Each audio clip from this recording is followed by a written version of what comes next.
أعوذ بالله من الشيطان الرجيم. بسم الله الرحمن الرحيم. وجوه يومئذ ناعمة لسعيها راضية في جنة عالية لا تسمع فيها لاغية فيها عين جارية فيها سرر مرفوعة وأكواب موضوعة ونمارق مصفوفة وزرابي مبثوثة صدق اللہ العظیم۔ سورہ الغاشیہ آیت نمبر 8 تا 16 آپ کے سامنے تلاوت کی ہے۔ ان آیات کے اندر اللہ تعالیٰ اہل ایمان کا کہ حسین انجام کا تذکرہ بیان فرما رہا ہے۔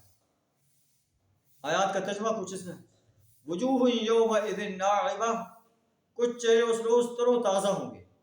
کون سے چہرے تر و تازہ ہوں گے؟ جو اللہ کی پرستش کرتے رہے، اللہ کی بندگی اور غلامی اختیار کرتے رہے، اللہ کی اطاعت اختیار کرتے رہے، اللہ کے دین کو غالب کرنے کے لیے، باطل نظاموں کو مٹانے کے لیے میدان عمل میں رہے۔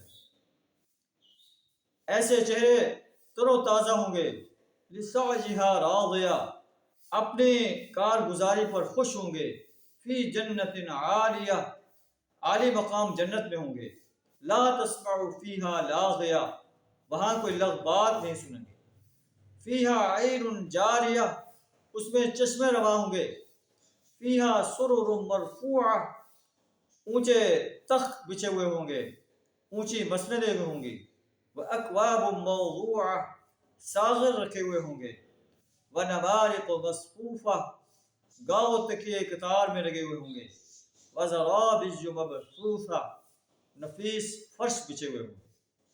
یہ عظیم انعام ہے اہل ایمان کے لیے، جو دنیا کے اندر اپنی خواہشات کے پیرو بننے کی بجائے اللہ اس کے رسول صلی اللہ علیہ وسلم کے ہر آرڈر کیا گیا اپنے آپ کو جھکا دیتے ہیں۔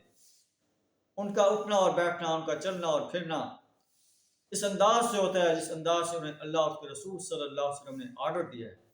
قل ان صلاتی و نسکی و محیای و مماتی للہ رب العالمین، اے نبی صلی اللہ علیہ وسلم آپ کہہ دیجئے بے شک میری نماز، میرے مراسم عبودیت، میری قربانی، میری زندگی، میری موت للہ رب العالمین، اس اللہ کے لیے جو تمام جہانوں کا رب ہے۔